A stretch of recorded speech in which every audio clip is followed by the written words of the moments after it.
Hello and welcome. I am Dr. Rohitash Chaudhary, Associate Professor in Botany, Government Umra College, Bikaner. In this presentation, I will explain biosynthesis of carotenoids. इस प्रस्तुतिकरण में मैं carotenoid वर्णकों के जैव संश्लेषण के बारे में चर्चा करूंगा. This is first video in this series. यह इस श्रृंखला का पहला प्रस्तुतिकरण है और इसमें मैं मैप यानी मिथाइल इरिथ्रोटॉल फॉस्फेट के संश्लेषण की चर्चा करूंगा. In this presentation I will discuss synthesis of MEP or MAP, that is methyl erythritol phosphate.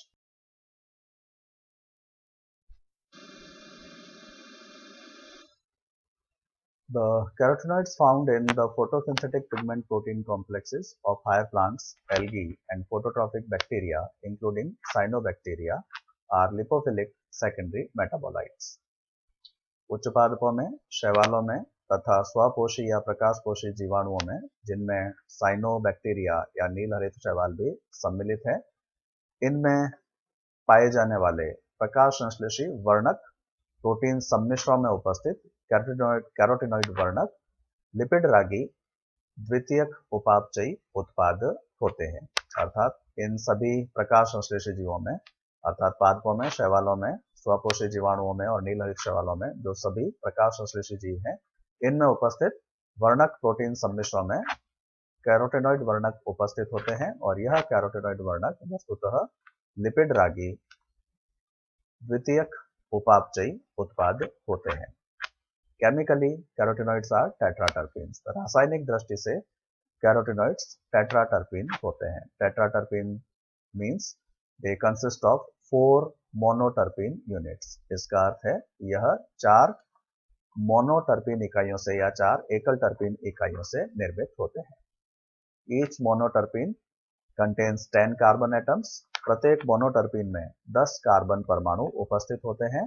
And each monoterpene is formed by 2 isoprenoid units. और प्रत्येक मोनोटर्पीन का निर्माण 2 आइसोप्रेनॉइड इकाइयों से होता है.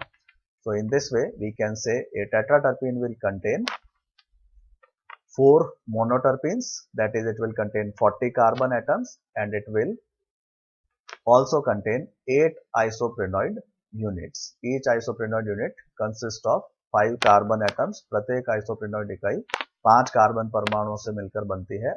अतः एक टेट्राटर्पीन में कुल 8 आइसोप्रेनॉइड इकाइयां उपस्थित होती हैं. तो chemically carotenoids are tetraterpenes having 40 carbon atoms and these are formed by 8 isoprenoid units. रासायनिक दृष्टि से कैरोटिनॉइड्स टेट्राटर्पीन होते हैं जिनमें 40 कार्बन परमाणु उपस्थित होते हैं और इनका निर्माण 8 आइसोप्रेनॉइड इकाइयों के द्वारा होता है. And their biosynthesis involves a branch of isoprenoid or terpenoid pathway. इनका जैव संश्लेषण आइसोप्रेनॉइड पथ या टर्पेनॉइड पथ की एक शाखा के द्वारा होता है. Like isoprenoids, carotenoid compounds originate in plastid localized 2-carbon methyl d-erythritol 4-phosphate pathway, which is abbreviated as MEP pathway or MAP pathway. आइसोप्रेनॉइड्स का निर्माण भी MEP पथ के द्वारा ही होता है और इसी प्रकार से कैरोटिनॉइड्स का निर्माण भी MEP पथ के द्वारा ही होता है. MEP is abbreviated form of methyl erythritol phosphate. MEP जो है वह मिथाइल इरिथ्रोटोल फॉस्फेट का संक्षिप्तीकृत रूप है. यह पथ लवकों में स्थित होता है या यह पथ लवकों में क्रियाशील होता है. This pathway originates in plastids or it is localized in plastids. So therefore we can say carotenoids are also synthesized in plastids. हम ये कह सकते हैं कि कैरोटिनॉइड्स का संश्लेषण जो होता है वह भी लवकों में ही होता है. This pathway, that is MEP pathway, starts with the reaction between pyruvate and glyceraldehyde 3-phosphate. यह पथ पाइरुवेट और ग्लिसरॉल्डिहाइड 3-फॉस्फेट के बीच अभिक्रिया के द्वारा प्रारंभ होता है. यह दोनों ही पदार्थ 3 कार्बन युक्त पदार्थ हैं, अर्थात पायरुवेट भी 3 कार्बन युक्त पदार्थ होता है और ग्लिसरॉल्डिहाइड 3 फॉस्फेट भी 3 कार्बन युक्त पदार्थ होता है। दोनों की संरचना इस चित्र में प्रदर्शित की गई है। This is pyruvate CH3 C double bond O COO and this is structure of glyceraldehyde 3 phosphate which is also a 3 carbon compound. यह भी एक 3 कार्बन पदार्थ है। CHO that is aldehyde group is present here, C H and O, then CHOH CH2O and phosphate. So CHO CHOH CH2O PO3 2 minus, this is structure of glyceraldehyde 3 phosphate. So these two compounds react to start MEP pathway. यह दोनों पदार्थ संयुक्त होकर MEP पथ को प्रारंभ करते हैं। This first regulatory step in MEP pathway is catalyzed by 1-deoxy-D-xylulose 5-phosphate synthase enzyme. यह जो पहली अभिक्रिया है या पहला नियामक पद है MEP पथ का, यह जिस एंजाइम के द्वारा उत्प्रेरित होता है उस एंजाइम का नाम है एक डीऑक्सी-डी-xylulose 5-phosphate सिंथेज, जिसे संक्षिप्त रूप में DXP सिंथेज या DXS के नाम से भी जाना जाता है। This enzyme is also known as in its abbreviated form as DXP synthase or DXS enzyme. So this enzyme here catalyzes this reaction and the product of this reaction is 1-deoxy-D-xylulose 5-phosphate which is abbreviated as DXP.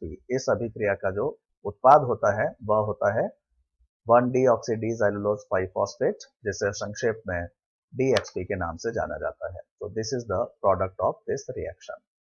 So DXS enzyme catalyzes this reaction in which pyruvate and glyceraldehyde 3-phosphate react together and this reaction results in formation of DXP deoxy-D-xylulose 5-phosphate. इस अभिक्रिया में pyruvate और glyceraldehyde 3-phosphate परस्पर अभिक्रिया करते हैं DXS नामक enzyme की उपस्थिति में, अर्थात deoxy-xylulose 5-phosphate सिंथेज एंजाइम की उपस्थिति में, और उत्पाद के रूप में हमें प्राप्त होता है DXP यानी deoxy-D-xylulose 5-phosphate. In this reaction, one carbon dioxide molecule is released. इस अभिक्रिया में कार्बन डाइऑक्साइड का एक अणु मुक्त होता है, अर्थात जो DXP होता है वह वस्तुतः 5 कार्बन यौगिक होता है। DXP और deoxy-xylulose 5-phosphate is a 5 carbon compound. Pyruvate में 3 कार्बन परमाणु उपस्थित थे, ग्लिसरॉल्डिहाइड 3-phosphate में भी 3 कार्बन परमाणु थे, यानी दोनों में मिला करके 6 कार्बन परमाणु थे। उनमें से एक कार्बन परमाणु कार्बन डाइऑक्साइड के रूप में मुक्त हो जाता है और शेष 5 कार्बन परमाणु मिलकर के DXP या deoxy-xylulose 5-phosphate का निर्माण करते हैं। In the next step, 1-deoxy-D-xylulose 5-phosphate reductoisomerase enzyme reduces and rearranges the molecules within DXP in presence of NADPH to form MEP. अगले पद में अर्थात DXP के निर्माण के पश्चात जो अगला पद होता है वह जिस एंजाइम के द्वारा उत्प्रेरित होता है उस एंजाइम का नाम है 1-deoxy-D-xylulose 5-phosphate reductoisomerase, जिसे संक्षिप्त रूप में DXR कहा जाता है।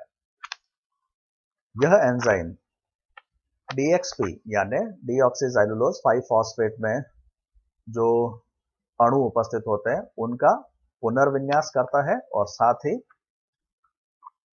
DXP का अपचयन भी करता है, और इस अपचयन और अणुओं के पुनर्विन्यास के फलस्वरूप जो उत्पाद निर्मित होता है वह MEP होता है या मिथाइल इरिथ्रोटॉल फॉस्फेट होता है।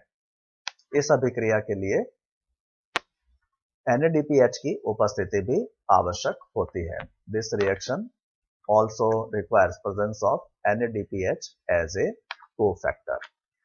So this is the enzyme DXR, that is deoxy-xylulose phosphate reductoisomerase. तो जैसा कि इसका नाम है, as its name indicates, this is a reductase. यह एक अपचायक एंजाइम है जो अपचयन की क्रिया संपन्न करता है, साथ ही साथ यह एक आइसोमरेज भी है, अर्थात यह समावयवीकरण का कार्य भी करता है। दोनों कार्य इस अभिक्रिया में होते हैं अपचयन भी होता है. This enzyme catalyzes a reduction as well as a isomerization, and this reduction takes place in presence of NADPH. So NADPH is converted into NADP. यह इस एंजाइम के द्वारा जो अपचयन होता है वह NADPH की उपस्थिति में होता है. NADPH परिवर्तित हो जाता है NADP में और हाइड्रोजन परमाणु DXP को स्थानांतरित हो जाते हैं एंड प्रोडक्ट इज MEP. और इस प्रकार से जो उत्पाद निर्मित होता है, प्रोडक्ट निर्मित होता है, वह होता है MEP, that is methyl erythritol phosphate. तो इस प्रकार से इस अभिक्रिया में MEP का निर्माण होता है या मिथाइल इरिथ्रोटॉल फॉस्फेट का निर्माण होता है. So this is structure of methyl erythritol phosphate. It is CH2OH. Here it is COH, and this is CH3, that is methyl group is present as a side branch. यहाँ पर carbon number 2 पर methyl group side branch के रूप में उपस्थित होता है, इसीलिए जो नाम है 2 मिथाइल, अर्थात कार्बन नंबर 2 पर मिथाइल समूह उपस्थित है, साथ ही यहाँ पर हाइड्रोक्सिल समूह भी उपस्थित है. कार्बन नंबर 3 पर, कार्बन नंबर 3 CHOH, एक हाइड्रोजन परमाणु होगा और एक हाइड्रोक्सिल परमाणु है, and then it is CH2 group here and CH2, then O and PO3 group or phosphate group is attached to this. So this is the structure of MEP, that is 2-methyl D-erythritol 4-phosphate, as phosphate is attached to carbon number 4. Carbon number 4 पर phosphate समूह उपस्थित होता है. So in this presentation I will stop here with the synthesis of MEP. इस प्रस्तुतिकरण में मैं यहीं पर चर्चा रोकूंगा, अर्थात मिथाइल इरिथ्रोटॉल फॉस्फेट के निर्माण पर. इसके आगे किस प्रकार से कैरोटीनॉइड्स का जैव संश्लेषण आगे चलता है, इसके बारे में मैं अगले प्रस्तुतिकरण में चर्चा करूंगा. Thanks for